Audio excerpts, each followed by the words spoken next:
Boa tarde, seja muito bem-vindo à live com convidada. Hoje uma convidada muito especial, uma médica, mastologista, doutora Lívia Cons, que vai conversar conosco sobre câncer de mama. Estamos no Outubro Rosa e esse tema precisa ser falado de forma exaustiva em todos os quatro cantos, em todos os lugares, para que você possa entender que o câncer tem cura e é fundamental, na minha visão, que você tenha Deus, que você tenha a sua família ao seu lado, que você tenha uma excelente nutrição e, claro, o auxílio e apoio dos médicos. Já enviei para ela o convite, mas ela comentou aqui comigo que não conseguiu me ver. Deixa eu ver se eu consigo chamá-la. Deixa eu perceber aqui, às vezes o Instagram ele prega peças na gente. Ah, encontrei ela aqui, ó. Deixa eu convidar de informação. Aguardando ela entrar. Sempre tem emoção. Doutora Lívia, seja muito bem-vinda. Olá, tudo bem? Não Tudo estava ótimo. conseguindo entrar, já estava ficando agoniada. Tudo bem com Faz, vocês? faz parte do ao vivo. Quem faz ao vivo é desse jeito mesmo. Exatamente. Doutora, muito obrigado pela gentileza sua, muito obrigado pelo tempo.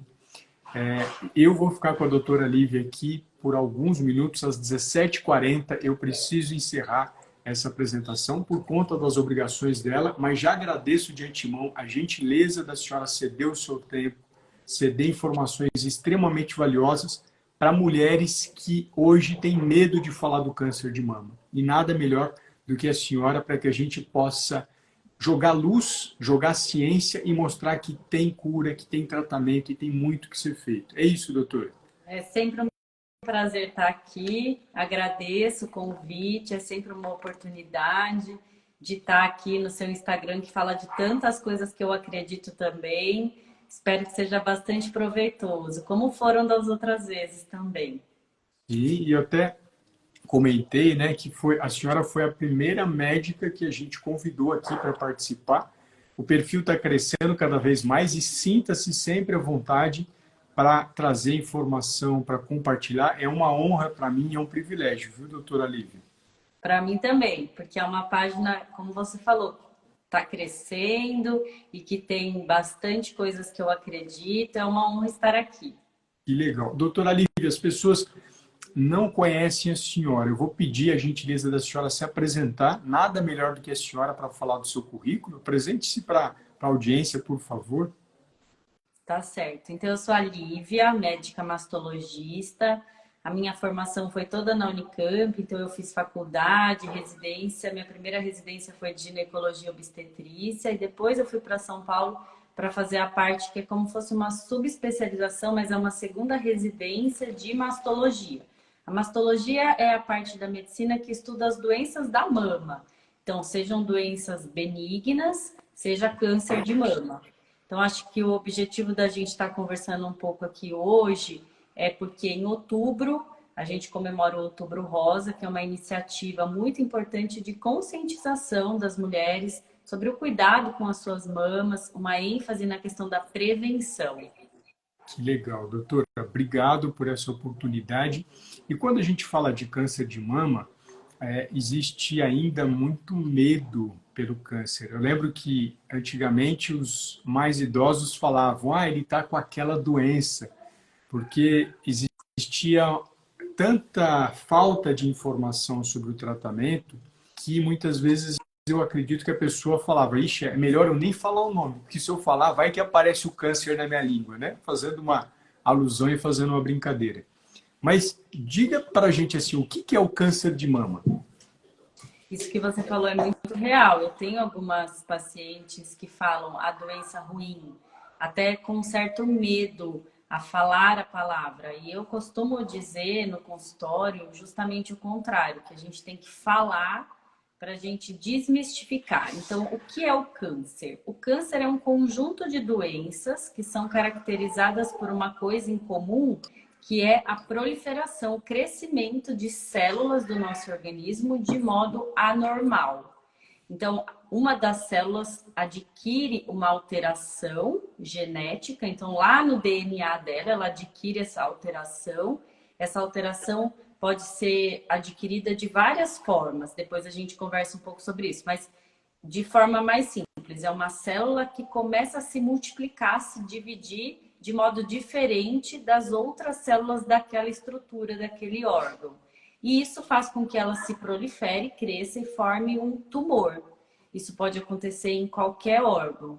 E a característica, então, principal do câncer é esse potencial dele de crescimento e de invasão de outros órgãos, porque essa célula diferente, uma célula alterada, ela tem essa capacidade de crescer e de migrar para outros lugares do corpo. Então, isso é o que é comum a todos os cânceres, vamos dizer assim. Que interessante, né, doutor? E quando fala, por exemplo, no câncer de mama, ou outubro rosa, né? Eu estou até de rosa aqui, de uma forma simbólica, para fortalecer essa conscientização. Mas o homem também pode ter câncer de mama, doutor? O homem também pode ter câncer de mama. Essa é uma pergunta super comum no outubro rosa.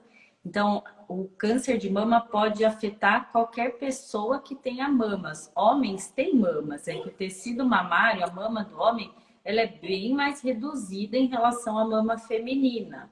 Mas o homem também pode ter. A proporção é, então, no homem é uma doença rara. A proporção mais ou menos é de um homem com câncer de mama para cada 1.000 mulheres. Então é muito menos frequente. Não é comum. Por homem, inclusive, ter o tecido mamário, a mama bem hipotrófica, que a gente fala, que na verdade é um pouquinho só de mama, ele não precisa fazer os exames de rotina, não precisa rotineiramente fazer mamografia, ultrassom.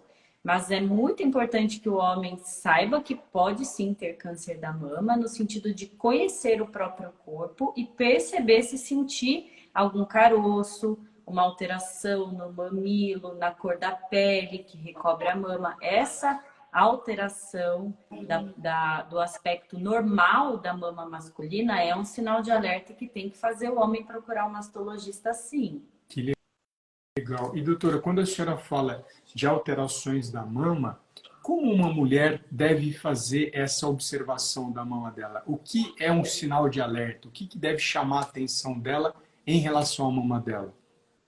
Então, eu aproveito a pergunta até para já falar sobre a questão do autoexame, que é uma coisa que deixa as mulheres, às vezes, muito aflitas.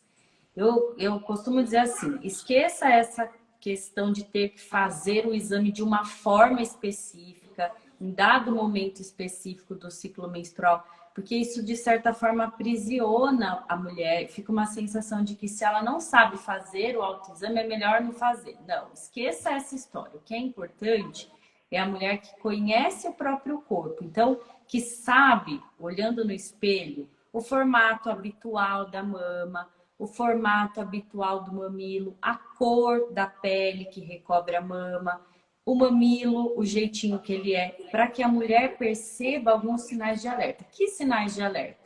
A percepção de um caroço, então, de repente, vai lá no espelho, no chuveiro, a hora que vai passar o sabonete, percebe um caroço que não tinha antes. Ou olhando no espelho, percebe a pele avermelhada, quente, que não era assim.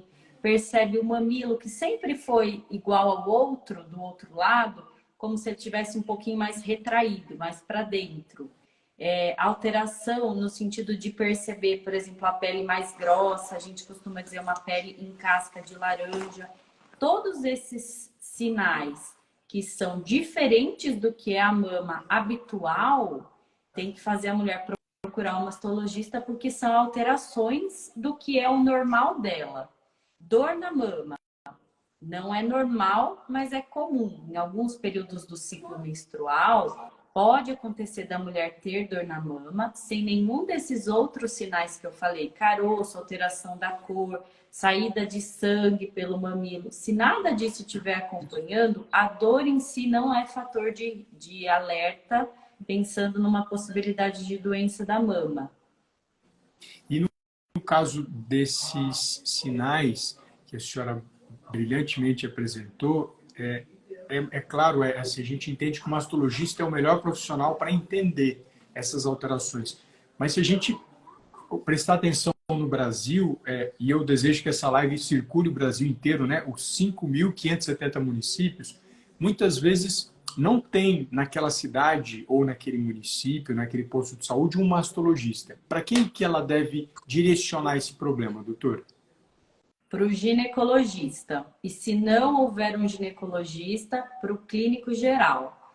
Então, acho que essa é uma questão do Outubro Rosa que me agrada, que é a questão da difusão da informação. Não é normal uma mulher ter um caroço na mama. Não é normal uma mulher perceber sair sangue pelo mamilo. Não é normal perceber a pele da mama quente, vermelha, grossa, como se fosse casca de laranja. Aconteceu isso? Procure ajuda o mais depressa possível. Para quem?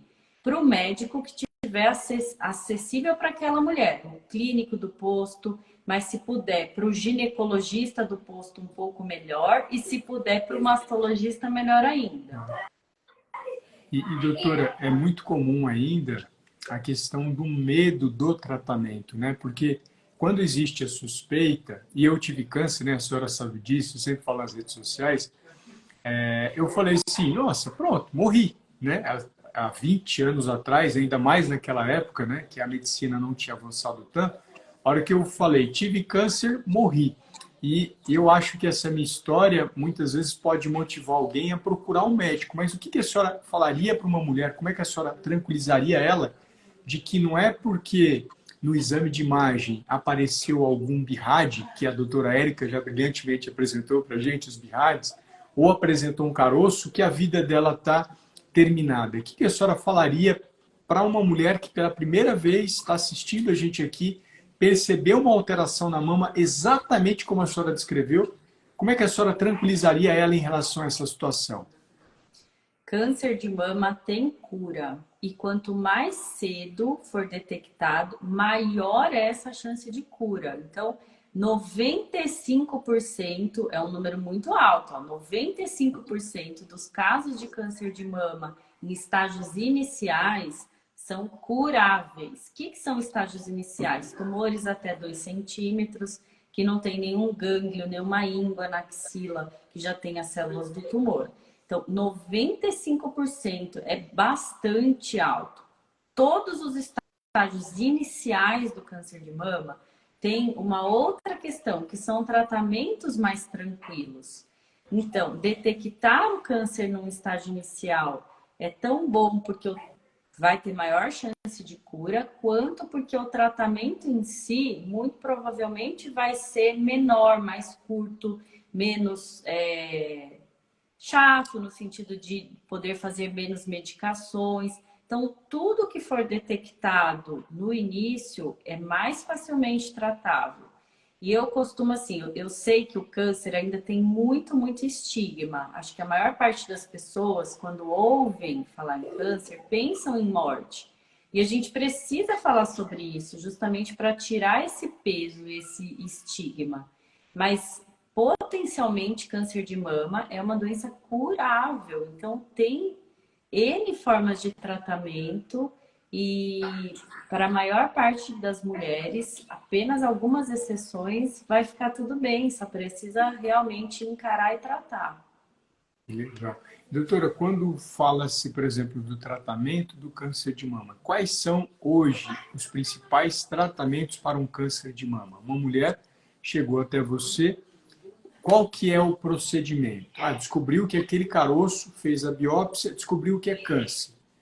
Qual que é o passo a passo? O que o médico faz com essa paciente? Até eu acho que isso vai ajudar a muitas mulheres a entenderem o processo, né? Acho que vai ficar mais leve, no meu entendimento, se ela souber, vai fazer a biópsia, depois a gente vai fazer isso, ou pode fazer isso, pode fazer isso. O que a senhora falaria para essa mulher? Então, chegou uma paciente com uma mamografia ou um ultrassom alterados. Leia-se alterados com aquela classificação BIRADS 4 ou 5. Isso quer dizer que ela está com câncer? Não. Quer dizer apenas que é um exame alterado e que precisa ser feita uma biópsia dessa alteração. Então, eu já aproveito para emendar e deixar claro que BIRADS 4 e 5 não é sinônimo de câncer, tá bom? É um exame alterado. Pede-se, então, uma biópsia. A biópsia é uma punção daquela alteração que foi vista na mamografia ou no ultrassom. E aí, a partir desse resultado, se vier como câncer, é que a gente inicia essa conversa sobre o tratamento. O tratamento do câncer de mama ele é feito em etapas. Então, tem uma etapa que é a cirurgia, uma etapa que é a quimioterapia, que é a medicação que toma pelo sangue, e a radioterapia, que são sessões como se fossem banhos de luz na mama. A ordem dessas etapas variam de acordo com o tipo de tumor e com o estágio. Então, o câncer de mama não é uma coisa só. A gente tem alguns tipos diferentes e alguns estágios diferentes. Para aquelas mulheres que detectaram uma alteração muito pequena, o modelo geral de tratamento vai ser a cirurgia, que normalmente é o setor ou quadrante, que não precisa tirar a mama inteira, justamente porque a alteração é pequena, e depois ela vai fazer radioterapia. Dependendo do tipo de câncer, ela fica durante 5 anos tomando um comprimido pela boca, que toma em casa, que é para evitar que isso volte. Se for um estágio ou mais avançado, ou um câncer de mama um pouco mais agressivo, ela começa o tratamento diferente, pela quimioterapia. Para que isso? Porque daí, tomando esse remédio pelo sangue, o tamanho do tumor diminui, às vezes até some, e ela pode fazer uma cirurgia que poupe mais mama. E aí, depois, a radioterapia e esse remédio 5 anos. Quando é um tipo de tumor já muito grande, ou que é uma paciente que não vai bem com a quimioterapia, no sentido do tumor não reduzir, ou que tem esse aspecto que eu falei, como se fosse uma inflamação, uma mastite, que a mama fica parecendo uma casca de laranja, nesse caso, o paciente ainda precisa ser submetido àquela cirurgia da mastectomia, que é a retirada da mama toda. Então, a mastectomia não é a regra. A mastectomia, que é a retirada da mama toda, ainda é reservada para esses casos que eu expliquei, de doença muito avançada ou de tumores muito agressivos. A maior parte das mulheres vai ficar bem com essa cirurgia chamada quadrante. Além disso, todas as cirurgias podem ter a reparação plástica, ou no mesmo tempo da cirurgia, ou depois, a depender da saúde da mulher, do estágio do tumor. Então, aquele estigma da mulher que tratou o câncer de mama, que a gente via as fotos, totalmente sem mama, com uma das mamas retinhas, ou às vezes até o tórax um pouquinho afundado, isso é uma coisa bem do passado. A gente tem que se desfazer dessa ideia que hoje, em 2023, não é mais para ser assim. Legal. E quando a gente fala dessas novidades, né, existem algumas mulheres que fazem quimioterapia e o cabelo cai, e outras fazem e o cabelo não cai. Por que que isso acontece, doutor? Depende muito da medicação que é prescrita. A maior parte das quimioterapias para mama ainda causam a alopécia, que é essa queda do cabelo. Então, a maioria ainda tem esse efeito. É possível fazer, isso aí até abre um leque para outra discussão, que é a questão das disparidades entre o tratamento do particular para o SUS.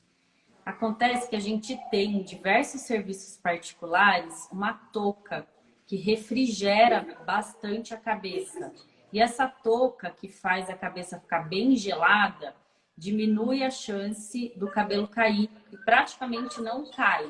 Só que isso não é completamente disponível no SUS. Na verdade, para quase nenhum serviço do SUS. A paciente tem essa possibilidade de alugar essa touca, enfim. Mas as drogas em si, que são utilizadas para o tratamento de câncer de mama, quando injetáveis, a maior parte causam a queda do cabelo. E o pensamento é assim, a quimioterapia ela está destruindo todas as células que estão em divisão, crescendo rapidamente. E por isso que o cabelo cai, porque o nosso cabelo está o tempo todo crescendo. Então, é uma célula que a gente fala, está fazendo as suas mitoses, está em crescimento. Então, o cabelo cai por isso. As unhas também, que são células que estão em constante divisão, também podem ficar um pouco alteradas. Tem esse recurso da touca. E aí tem algumas medicações que são feitas via oral, que daí, em geral, não causam queda de cabelo. Então, todas as mulheres vão ter queda do cabelo? Não, de jeito nenhum. Algumas, quando fazem quimioterapia, no caso de câncer de mama, quase todas, quando fazem quimioterapia sem essa touca. Mas se não for necessário fazer quimioterapia, então a queda do cabelo não vai acontecer. E nem todas as mulheres com diagnóstico de câncer de mama vão precisar da quimio. Que legal. E, doutora, quando a senhora fala dessa destruição da alopécia, né? A mulher vai perder o cabelo, porque essas células se dividem muito rápido. A mesma linha de raciocínio eu posso fazer em relação ao enjoo para as células do estômago e a diarreia ou prisão de ventre, que acontece comumente nos pacientes que fazem quimioterapia. Células que se dividem muito rápido são essas que também são fortemente atingidas pela quimioterapia? Sim. Tem esse mesmo raciocínio, além de que a quimioterapia em si, ela tem um efeito chamado citotóxico, que você sabe bem que é essa questão de uma toxicidade para a célula. Essa toxicidade, ela é para a célula do câncer, então eu vou falar de um jeito simples, a quimioterapia é como se fosse um veneno para o câncer, mata o câncer, mas também é um veneno para células boas. Porque a quimioterapia é um remédio que a gente toma pelo sangue que acaba atingindo vários outros órgãos. E é por isso que tem alguns efeitos colaterais. O que a gente tem hoje em dia também são muitas medicações para diminuir esses efeitos colaterais. Então, essa questão da mulher que está fazendo a quimioterapia e ter muitos efeitos colaterais também é menor hoje. Além disso, existem muitas medicações novas que têm uma tendência cada vez maior de serem mais células específicas. O que eu quero dizer com isso? A gente ainda faz muita quimioterapia, que é a famosa vermelha e branca, que as pacientes falam, porque até a coloração do soro é mais ou menos dessa cor. E elas são quimioterapias citotóxicas gerais, assim, como se atingisse todas as células. Existem várias medicações novas que elas têm uma célula-alvo, como se ela se ligasse a uma determinada proteína que aquela célula daquele tumor expressa. São tratamentos imunomodulados, que a gente fala, como se fosse um alvo específico para um determinado grupo celular. Isso já é realidade. Então, existem alguns tumores triplo negativos que têm medicações específicas. Acho que o mais inicial de todos é a história de um tumor da mama que expressa uma proteína chamada HER, quando foi desenvolvida uma droga chamada Herceptin ou trastuzumab, que revolucionou a história de quem tem esse tumor. É uma história bonita, assim, se você for pensar, porque foi desenvolvida essa medicação, que é uma medicação específica para esse tipo de tumor, que expressa essa molécula chamada HER2, e que aumentou assim as chances de cura em muitos por cento. Então, as pacientes que têm esse tipo de tumor saltaram de um prognóstico ruim para sobrevidas maiores que 90% a partir do desenvolvimento de uma pesquisa e de uma droga. Isso está acontecendo para outros tumores. Então, eu tenho muita assim, esperança que no futuro, talvez não tão depressa, mas que no futuro a gente não precise mais fazer essa quimioterapia, entre aspas, geral, que a gente tenha tratamentos cada vez mais específicos, cada vez menos dolorosos, com menos efeitos colaterais, pensando em tipos específicos de câncer de mama. Que legal, né, doutora? Eu fico imaginando a evolução da medicina no tratamento do câncer e eu vejo muito a questão do diabetes e da hipertensão, que lá atrás morria-se muito. E hoje, uma gestante pode tomar insulina, pode tomar remédio para pressão, e quem sabe daqui a um tempo uma mulher grávida possa tomar quimioterapia sem afetar o feto, assim como a insulina o remédio antihipertensivo fazem, né? E falando dessas questões de SUS e hospitais particulares, a touca refrigerada, infelizmente, não é uma realidade para o SUS. Quando a gente fala, por exemplo, de uma mulher que é muito jovem e teve o câncer, existe como a gente tirar o óvulo dessa mulher para que ela não sofra com a quimioterapia, visto que a quimioterapia, como a senhora bem falou, é tóxica para todas as células? Então, o que acontece no tratamento de pacientes jovens é que existe um potencial de destruição das células do ovário e essa mulher pode vir a se tornar infértil por conta da quimioterapia.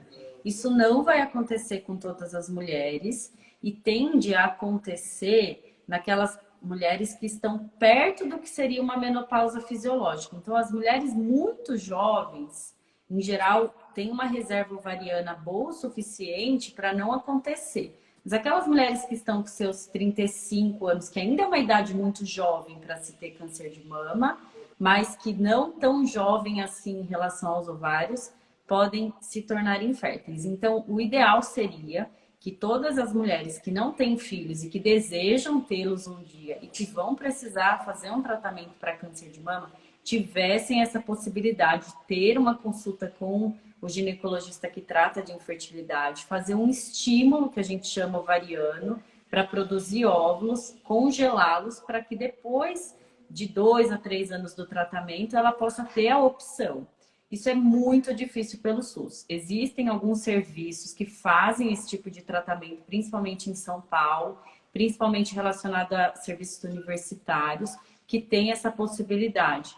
Mas, infelizmente, ainda é uma exceção, assim. Então, via de regra, as pacientes do SUS, jovens, eu fico, assim, super chateada porque muitas delas não conseguem ter acesso à preservação da fertilidade antes do início do tratamento do câncer de mama. E isso tem vários estudos já dizendo que poderia ser feito, mesmo as mulheres pensando, poxa, mas eu vou receber hormônio, tô com câncer de mama, vou receber hormônio para fazer um estímulo do ovário.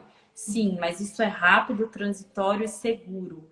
Então, elas podem fazer isso, só precisava melhorar esse acesso. Que legal. Eu tenho uma paciente, doutora, que em 2021, se eu não me engano, ela conseguiu gratuitamente pelo Hospital Pérola Byton.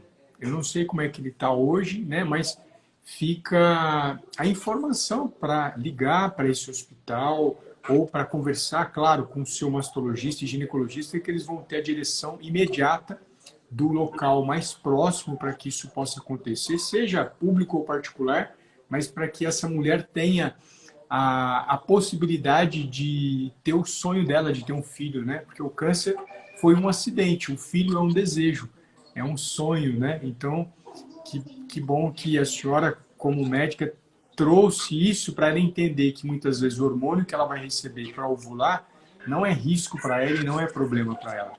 E falando de riscos e problemas, é muito comum as mulheres também trazerem, eu estou com câncer receptor de progesterona, receptor de estrógeno, receptor da proteína HER2 positiva. Eu estou com câncer triplo negativo. Que salada de nomes são essas, doutor? Então, o câncer de mama, ele expressa receptores, ele mostra receptores. Os principais são esses que você falou. Então, o receptor de estrogênio é como se fosse uma casinha que o tumor pode ter ou não, no qual se liga o hormônio. Então, quando o tumor tem a casinha do receptor de estrogênio, teoricamente uma molécula de estrógeno se liga a ela e pode ajudar no crescimento do tumor. As 4 principais casinhas são do receptor de estrogênio, progesterona, da proteína chamada HER2 e de um índice de divisão do tumor que chama Ki67. A partir desses 4 parâmetros, a gente classifica o tumor da mama em luminal, A, B, triplo negativo ou HER2. O resumo da história é assim: essas casinhas para o hormônio fazem o tumor ter um aspecto mais ou menos agressivo e também terem algumas medicações específicas para ele. O que é importante salientar é, número 1, não foi o hormônio do teu organismo lá do ovário que causou o câncer. Não é que ele tem a casinha do hormônio, logo foi o hormônio que causou. A causa do câncer é sempre multifatorial, tem vários fatores envolvidos. E não é só isso. Mas, uma vez detectado um câncer da mama, essa mulher não deve mais usar nenhum tipo de hormônio, seja anticoncepcional, seja pílula hormonal, seja terapia de reposição hormonal. Mas essa restrição é específica para as mulheres que tiveram ou estão passando por um diagnóstico recente de câncer da mama. Que Doutora Lívia, é muito bom a senhora falar que não foi o estrogênio que causou a progesterona ou a proteína HER2, porque muitas vezes as mulheres elas acabam, por medo, né, por desespero, seguindo conteúdos rasos, conteúdos superficiais e tirando alimentos que não têm estrogênio, não têm progesterona, porque acha que aquele alimento, como por exemplo o frango, que é ótimo para aumentar a imunidade e combater a anemia, ela arranca para falar, não, o frango tem hormônio, não vou comer porque o tumor que eu tive é de progesterona e estrógeno. A senhora compartilha dessas informações comigo, que precisamos comer carne, carne é saudável, é nutritiva para esse paciente? Exato, nós não temos na literatura nenhuma base científica para associar um determinado alimento à causa do câncer. O que a gente já sabe das pesquisas é que existe uma influência muito importante em relação ao estilo de vida. Então, a alimentação influencia na sua chance de vir a ter câncer ou na maior chance de você ter uma recidiva, que é o câncer voltar? Sim, mas isso está associado à obesidade, sedentarismo, uso muito prolongado de terapia de reposição hormonal por mais de 10 anos, tabagismo. Então, são múltiplos fatores, não é uma coisa em si. Não existe na literatura médica nada que associe, isso causou isso. Então, a gente não pode fazer essa associação. A carne causa o câncer, o hormônio causa o câncer. A gente, de certa forma, seria até bom se a gente pudesse, porque a gente eliminaria uma fonte, logo a gente teria uma diminuição do câncer mundial. Sim. Justamente não existe esse raciocínio tão simples, porque não existe essa associação. Legal. Que legal, doutora. Eu quero agradecer a senhora, já deu o nosso tempo aqui, pela gentileza, pela disponibilidade, pela facilidade com que a senhora traz temas complexos como câncer para o nosso público, que nós temos diferentes públicos aqui, desde a pessoa mais simples até a pessoa que é professor universitário e teve câncer. Então é muito bom tê-la aqui, eu só tenho a agradecer e quero deixar esse minuto final para a senhora falar como é que as pessoas podem ter contato com a senhora. Deixarei o Instagram da senhora para que possam seguir. Por favor, sigam a doutora Lívia, ela traz conteúdos extraordinários para vocês.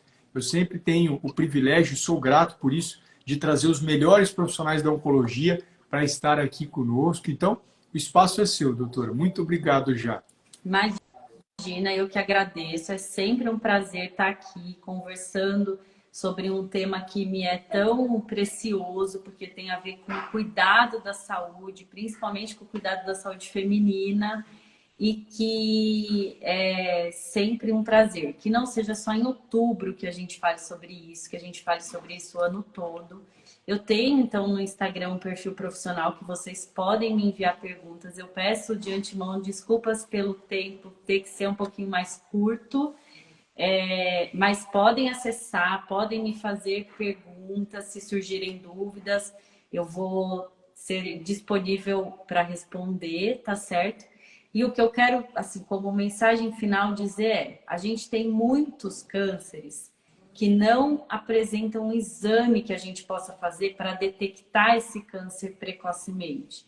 Então, eu dou um exemplo. Pâncreas é um órgão que a gente tem, que a gente não tem um exame que consiga detectar alguma alteração, um câncer no início. Em geral, quando a gente percebe um câncer, ele já está avançado, porque não existe um exame para a gente detectar antes. No caso do câncer da mama, a gente tem, e esse exame é a mamografia.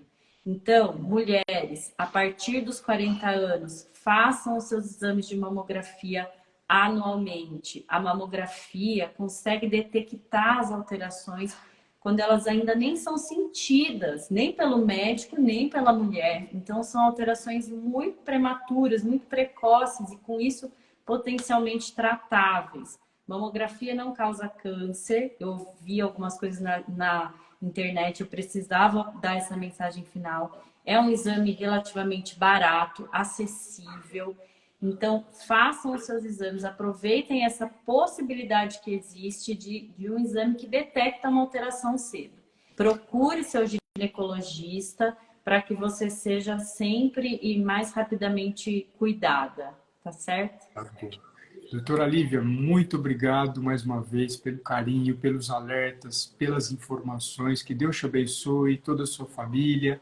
Sinta-se sempre à vontade para aparecer aqui, seja outubro, janeiro, fevereiro, março. A senhora sabe que as portas estão abertas e é uma grande honra para mim tê-la aqui. E eu agradeço a todos que aqui estiveram. Eu tampei os comentários porque era mais objetivo, né? A gente precisava direcionar para essas informações que a senhora trouxe. Obrigado a todos, obrigado a senhora, fiquem com Deus. Um grande abraço. Amém. Todos vocês, muito obrigada.